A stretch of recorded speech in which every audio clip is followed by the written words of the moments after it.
Eh ben, bonjour à tous. Merci d'être là. Merci d'être venus. They find the answer. Should they stay or should they go? Right? Yeah, that's Après, it was you. après ça, je trouverai la solution. Should I stay or should I go? Hopefully, yeah. Okay, on verra. Donc, bonjour à tous. Merci d'être là. Merci de vous être déplacés. Merci aux personnes qui nous suivent en ligne également. Merci au Petit Journal d'avoir organisé cet événement. On est tous ravis d'être là, je pense. Alors, je vais me présenter brièvement en quelques mots. Donc, moi, je suis la dirigeante de Oui Immigration, qui est un cabinet de conseil et de gestion en immigration pour les particuliers et pour les entreprises. Donc, en gros, on gère toutes les problématiques immigration des entreprises, des particuliers, vers la France, vers l'international. Donc, on fait tous les pays et le but est de proposer tous les services liés à l'immigration. Donc, je ne vous fais pas la liste, mais c'est en gros tout ce qui est permis de travail, permis de résidence, légalisation, traduction, etc., etc. Le but étant de faire en sorte que les personnes qui travaillent avec nous, enfin, toutes les personnes qui sont en lien avec l'immigration, soient compliant avec la loi d'immigration du pays concerné, puisque c'est quand même un sujet touchy et que il vaut mieux faire les choses et bien les anticiper quand il s'agit d'immigration. Et quand il s'agit de fiscalité, on va en parler après avec nos collègues de Massa, mais c'est deux sujets liés qu'il faut vraiment anticiper au maximum. Donc, le sujet d'aujourd'hui, parce que quand on a préparé cette intervention, on s'est dit que ce serait plutôt des gens qui ont déjà un statut légal aux États-Unis, ou en tout cas, je vous le souhaite, hein, c'est mieux, et qui pouvaient éventuellement se poser la question de, voilà, maintenant je suis aux États-Unis sous permis de travail L1, H1B, ce genre de choses, E2. Comment je fais pour pérenniser mon séjour ici, donc avec la green card ou la nationalité? Ou alors, j'en ai marre, je veux rentrer en France, mais mon conjoint est américain ou d'une autre nationalité. Comment je gère cette partie-là? Donc, ce sera vraiment une partie immigration américaine, puis immigration vers la France. Hop. Alors, si vous voulez pérenniser votre séjour aux États-Unis, donc ce sera vraiment la première partie qui va durer à peu près un quart d'heure. On va d'abord parler de la green card. La green card, comme beaucoup de types d'immigration, finalement, il y a trois voies principales pour y accéder. C'est par la famille, on va en parler après, par le travail ou par l'investissement. Donc, on va faire un point sur chacun des cas. Encore une fois, l'immigration, tout comme la fiscalité, c'est à chaque fois des cas particuliers. Donc, moi, après, je suis toute disposée à répondre à vos questions après la conférence ou par mail, ce genre de choses. Donc là, c'est des infos générales pour vous donner déjà une base de comment ça peut fonctionner. Et après, ce sera vraiment un assessment, un cas adapté à votre situation. En tout cas, la procédure, peu importe que vous passiez par la famille, par le travail, par l'investissement, ce sera toujours la même procédure. Et il faudra compter. Enfin voilà, ne pensez pas que vous aurez la green card en un mois. C'est illusoire, ça va prendre à chaque fois du temps. On verra que selon le type de green card, ça peut prendre des années et des années. Voilà, mais comptez au minimum à peu près 9 mois de préparation et de travail pour avoir une première réponse. Et donc, les grandes étapes, ce sera de monter les documents nécessaires au dossier. C'est souvent ce qui prend le plus de temps, finalement, parce qu'il faut récolter pas mal de documents personnels, professionnels sur votre situation financière, sur ce que vous avez fait aux États-Unis jusqu'à maintenant, sur votre statut, etc., etc. Des extraits de casier judiciaire, des extraits d'actes de naissance. Enfin voilà, c'est tout un dossier un peu complexe à monter. Ça prend du temps. Une fois qu'il est complet, il est déposé auprès de l'USCIS si vous êtes aux États-Unis et que vous faites un changement de statut, donc un un status adjustment, ou au consulat des États-Unis si vous êtes à l'étranger. Une fois que le dossier est examiné, vous allez devoir passer par une enquête de sécurité. Donc ça, c'est fait par l'autorité américaine directement. C'est ça qui peut prendre un peu de temps. Vous devrez passer une visite médicale. Et ensuite, vous aurez une réponse dans les délais dont je vous parlais avant, qui peuvent être quand même assez longs. Et après, vous aurez une green card d'une validité de 10 ans, sauf si vous venez de vous marier. Là, elle sera valide que 2 ans. Et au bout de 2 ans, vous devrez vérifier, enfin, les autorités vérifieront lors du renouvellement que vous êtes toujours marié, et là, vous aurez une green card d'une durée plus longue et plus intéressante. Alors, la green card par la famille, ça c'est le premier point qu'on va aborder. En fait, vous pouvez vous faire sponsoriser soit par un citoyen américain, soit par un citoyen étranger, mais qui a déjà une green card, donc qui a déjà la résidence permanente. Les citoyens américains, ils peuvent parrainer leurs époux, leurs enfants, les enfants non mariés de plus de 21 ans, de moins ou de plus de 21 ans, et les enfants mariés, quel que soit l'âge. Et en fait, ce qui va changer dans la personne qui vous sponsorise, c'est le fait que ce soit famille immédiate ou pas. Si c'est famille immédiate, on n'est pas obligé de passer par les quotas et donc ça va quand même beaucoup plus vite. Si c'est famille non immédiate, là on est obligé d'attendre que des quotas se libèrent et dans ce cas-là, ça peut être beaucoup plus long. Oui. Ça peut. Non, ça passe en famille non immédiate. Ouais. Mais oui, mais c'est quand même un quota plus favorable. Mais c'est possible, oui, c'est répondre aux critères, c'est possible. Donc ça, c'est pour les citoyens américains. Si maintenant vous voulez vous faire sponsoriser par un résident permanent, donc qui lui-même a déjà sa green card, là c'est donc il faut que ce soit votre époux-épouse, enfant non marié de moins 21 ans ou enfant non marié de plus de 21 ans. Ça réduit un peu le champ des possibles.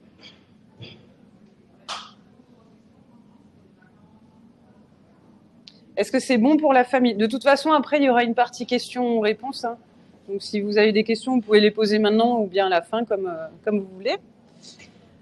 Ensuite, l'autre moyen d'obtenir une green card, c'est par le travail. Et là, il y a plusieurs catégories de green card par le travail. Donc, je vous ai mis les principales, parce qu'il y en a à peu près 7-8. Mais en gros, il y a le EB1 qui est pour les personnes qui ont des capacités extraordinaires, qui s'apparentent un peu au visa O, donc les artistes, les sportifs, les scientifiques, où vraiment il faut justifier des compétences extraordinaires que vous apportez aux États-Unis, en gros.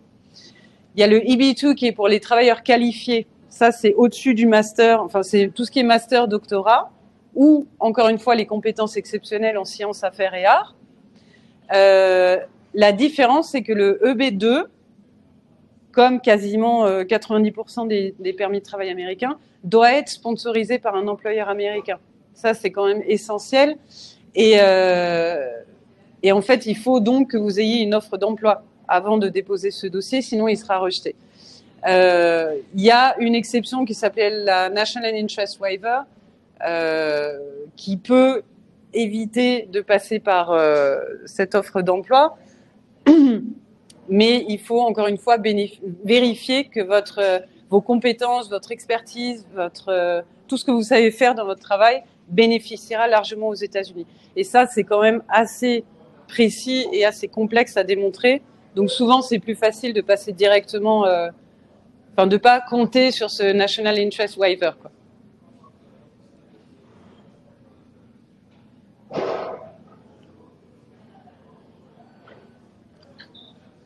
Voilà, pardon, ça met un peu de temps. Et ensuite, il y a l'EB3 qui est pour les travailleurs qualifiés, professionnels qui ont un bachelor, et les autres travailleurs non qualifiés. Là, ça se complique un peu parce que dans ce cas-là, il vous faut toujours un sponsor américain, une entreprise qui vous propose un job. Mais dans ce cas-là, l'entreprise va devoir passer par ce qui s'appelle l'opposabilité du marché du travail, c'est-à-dire qu'elle va devoir passer une annonce dans un média et justifier ensuite que tous les CV reçus ne correspondent pas au poste et qu'il n'y a que vous qui pouvez absolument prendre ce poste. Il faut également justifier que ça ne nuira pas aux conditions de travail des travailleurs déjà présents dans l'entreprise et que les salaires seront les mêmes. C'est-à-dire que vous ne pouvez pas être payé beaucoup plus cher qu'un autre salarié qui a exactement le même poste. Donc ça, c'est une partie un peu laborieuse, mais encore une fois, ça se fait, il faut être un peu patient. Et bon, faut trouver une entreprise américaine qui accepte de passer par enfin de se lancer dans ces procédures-là. Après, c'est pour ça qu'il y a des entreprises comme la nôtre. Nous, on les assiste dans toutes ces démarches. Mais disons que ça peut être un point un peu plus compliqué, disons, de trouver un employeur qui est prêt à se lancer dans tout ça. Une fois que cette étape-là, donc l'opposabilité du marché du travail est passée, on reprend la procédure classique, ça arrive à l'USCIS, il vérifie encore une fois que le poste est légitime, que la demande est légitime, en gros que c'est pas un job fictif, c'est un peu ça qu'on est en train de chercher. Et ensuite, il faut attendre qu'un quota se libère et la décision, à un certain moment, sera prise. Encore une fois, soit dans votre pays d'origine auprès du consulat, soit directement ici aux États-Unis auprès de l'USCIS.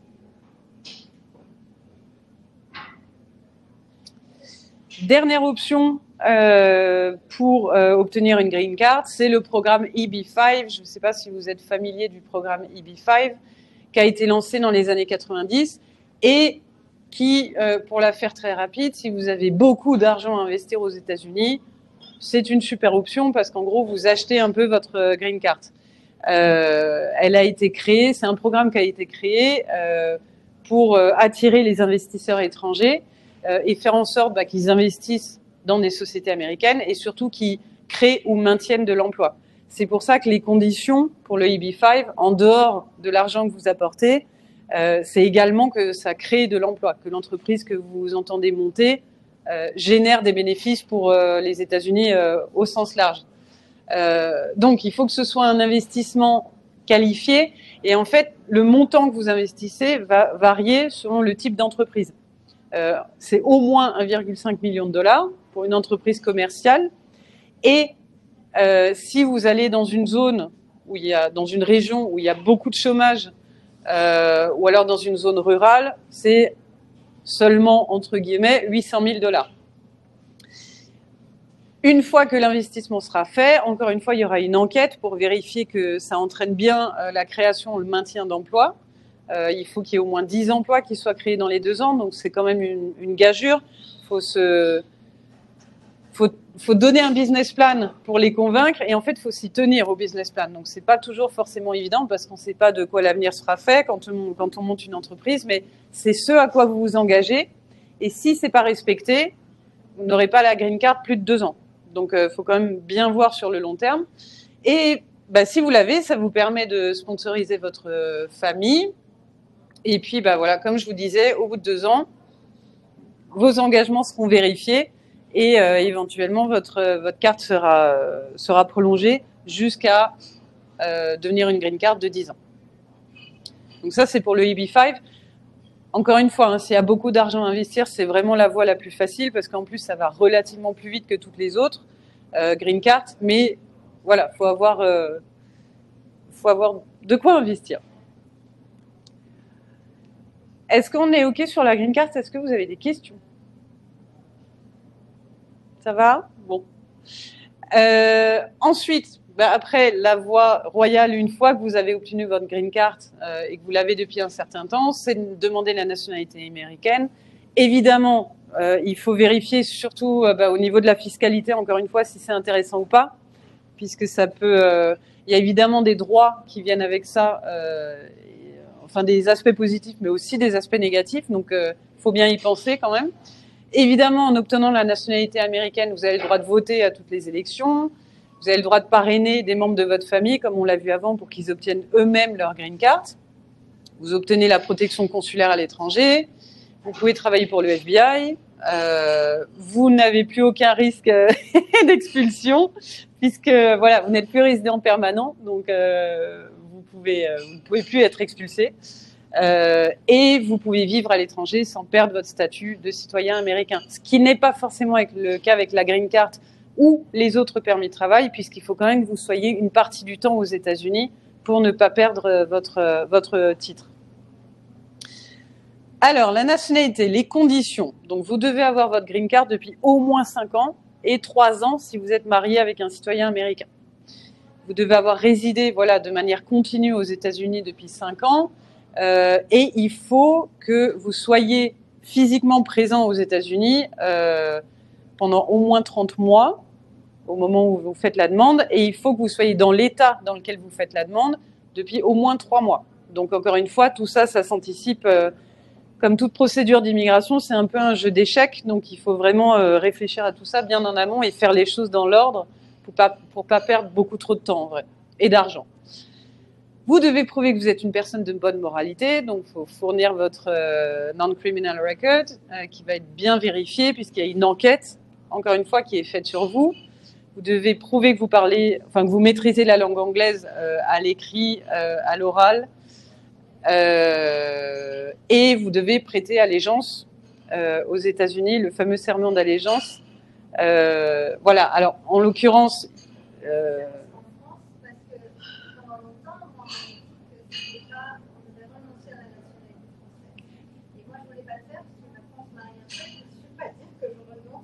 Ouais, je comprends ça, ouais. Mais est-ce que l'État Non, pour la France, non. En fait, il y a des pays qui n'autorisent pas la double nationalité. Il y a des pays qui l'autorisent sous conditions, comme l'Allemagne, par exemple. C'est pas évident. La France, non. Il n'y a pas de, non. Vous perdez pas votre nationalité française si vous obtenez l'américaine. Ouais. Mais ouais, bah ça c'est les traités bilatéraux entre pays. C'est de la diplomatie pure, effectivement, voire de la politique. Mais bon, pour la France, c'est ok. Mais il faut bien vérifier, effectivement, parce que les conséquences peuvent être. Ah, bah félicitations. Ouais, voilà. Bah félicitations. Mais oui, effectivement, c'est un point super important. À mon sens, ça et la fiscalité, c'est vraiment les 2 points super importants à vérifier avant de se lancer dans la demande de nationalité. Donc les grandes étapes, vous déposez votre dossier, il y a un entretien de naturalisation, vous passez des tests d'anglais et des tests de civisme, ou en gros, enfin ils appellent ça test de civisme, c'est pas pour vérifier si vous êtes civique ou civilisé, c'est pour vérifier si vous connaissez bien l'histoire et la politique américaine. Il faut que vous répondiez à au moins 6 questions sur 10 positivement.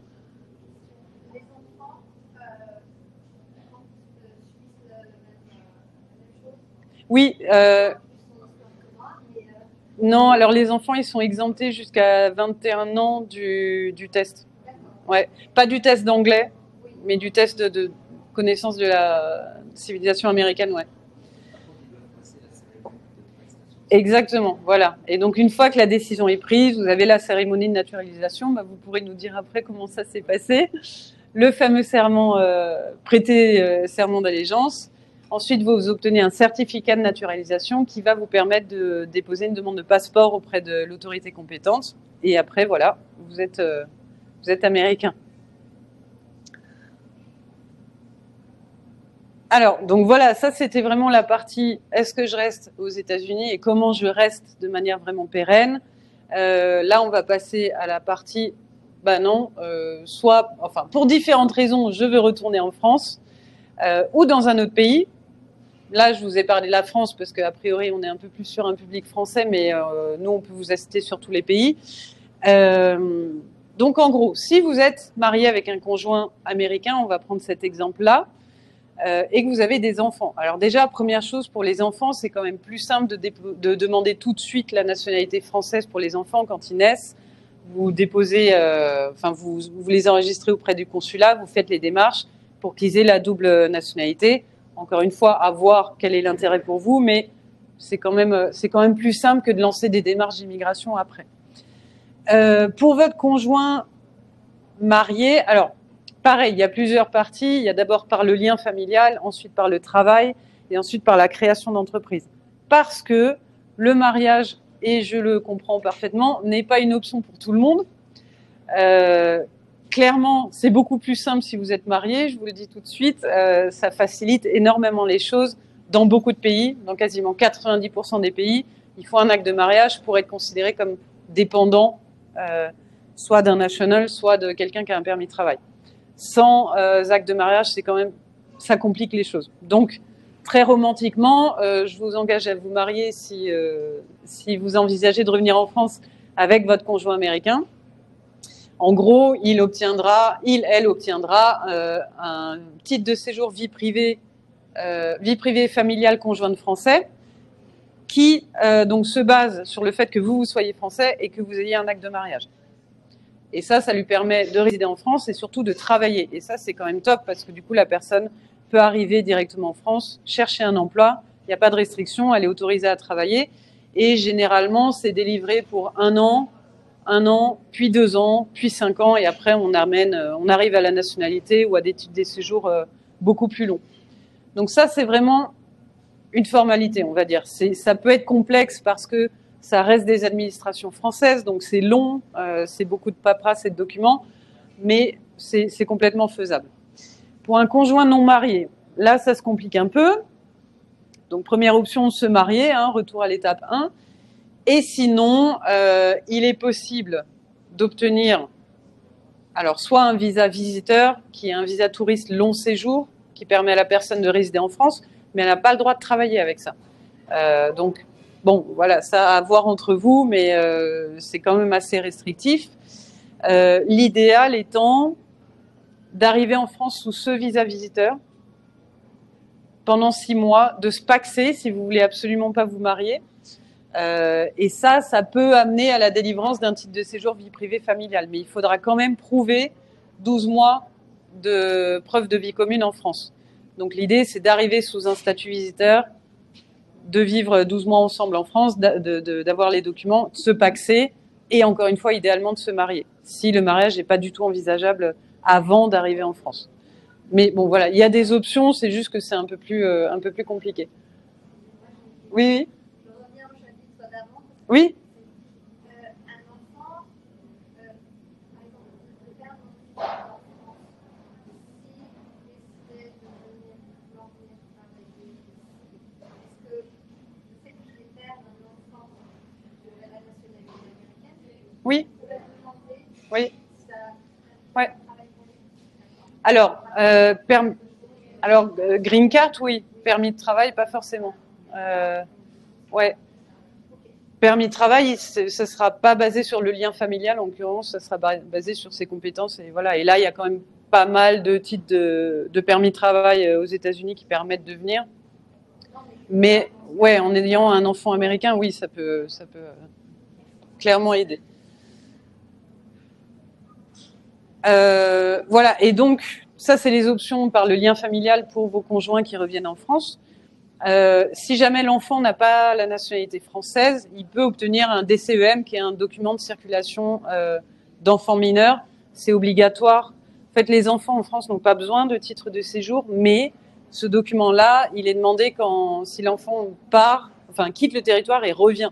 Il sera demandé à l'arrivée aux douanes, donc c'est quand même vachement mieux de l'avoir en amont. Ensuite, alors, si encore une fois l'option lien familial n'est pas envisageable, il y a évidemment l'option travail, revenir en France pour travailler. Et ça, c'est un peu le même principe. Enfin, l'immigration professionnelle, ce sera toujours le même principe. Ça se base sur un sponsor, sur une entreprise qui vous fait une offre. Sans ça, c'est quand même un peu plus complexe. Donc, il faut que vous ayez un contrat que la personne ait un contrat de travail en règle avec les lois du droit du travail français, etc., etc. Et via ça, en France, on a à peu près une quinzaine de types de permis de travail. Donc, je ne vais pas tous vous les faire, mais en gros, ça se différencie entre les passeports talents, qui se basent vraiment sur la compétence de la personne et son salaire. C'est en gros l'immigration ultra qualifiée. Et les autres permis de travail, quand quelqu'un ne peut pas justifier du salaire demandé par un passeport talent, il faut passer, comme aux États-Unis, par l'opposabilité du marché du travail, donc prouver que vous et vous seul êtes compétente pour le poste qu'on vous propose. Encore une fois, tout ça, ça peut faire un peu peur, c'est complètement faisable, c'est jouable, c'est évidemment mieux d'être accompagné par un expert, parce que ça va vous faire gagner énormément de temps, d'argent, et surtout, ça va vous déstresser, parce que encore une fois, toute autorité d'immigration est quand même peut être pesante, peut demander 50 documents, on ne comprend pas pourquoi, etc., etc. Le but, c'est de fournir le dossier le plus complet pour que vous soyez relax sur le fait que vous avez fait ce que vous pouvez.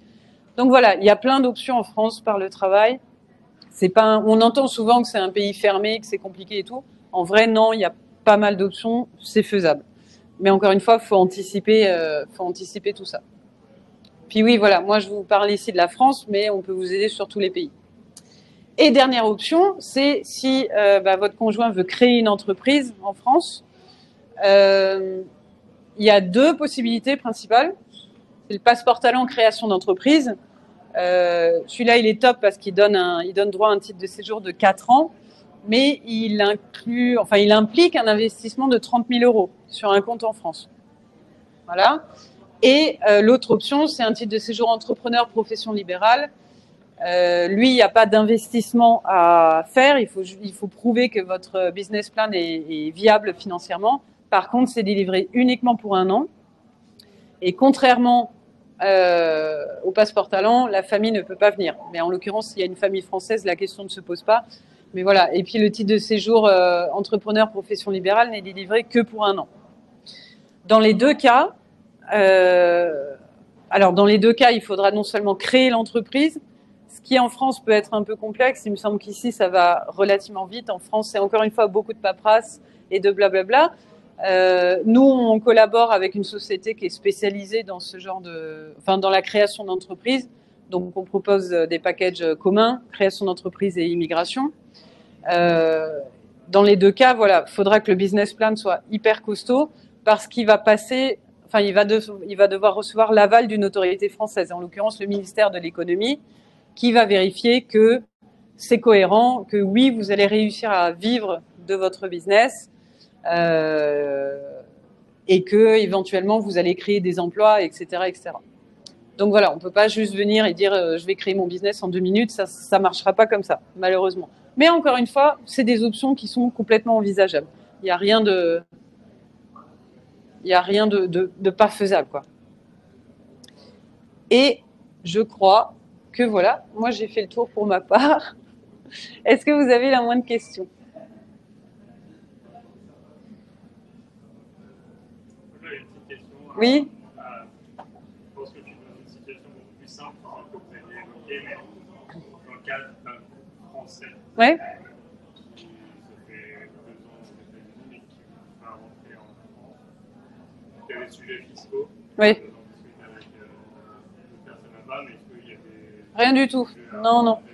Non, c'est vrai que je ne l'ai pas précisé, je l'ai écrit, mais non, en tant que Français, non, Après, il y aura peut-être la partie sécurité sociale où il faut se réaffilier, ce genre de choses, mais au niveau immigration, non. Immigration US, j'ai le visa, j'imagine à un moment, il n'y a rien à faire. Au niveau France? Au niveau US. Ah, pour votre visa, soit il expire et dans ce cas-là, c'est quoi? C'est un visa de travail? Ouais. Un L1? Ouais. L1, L2, bah oui. Ouais. Bah non, ils vont arriver à expiration et soit c'est renouvelé, et soit Après, il faut vérifier parce que la date d'expiration sur le L1, c'est le I-797 qui compte. Hein. Ouais, ça c'est parce que c'est pas toujours la même date et ça peut porter à confusion. Voilà, exactement. Mais oui, voilà, soit c'est renouvelé ou pas, ou pérennisé en autre chose, soit voilà, vous rentrez en France et dans tous les cas, pas de souci à ce niveau-là. De rien. Oui, on est à Paris, ouais.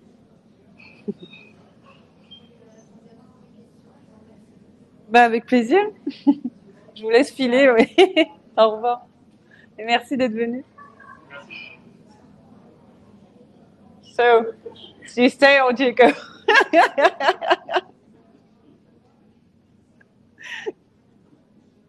Bon, dans tous les cas, nous, on est disponible. Voilà, vous avez mes coordonnées.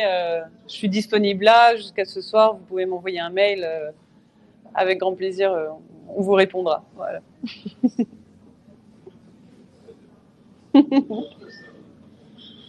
Oui, ça prend du temps. C'est normal. Eh ben voilà, je crois que... Oui, bien sûr, oui. Donc, encore une fois, merci à vous d'être venus. On est à votre dispo. Et puis, toutes les personnes qui sont connectées, merci à vous aussi. Et puis, pareil, si vous avez besoin de quoi que ce soit, n'hésitez pas à nous contacter.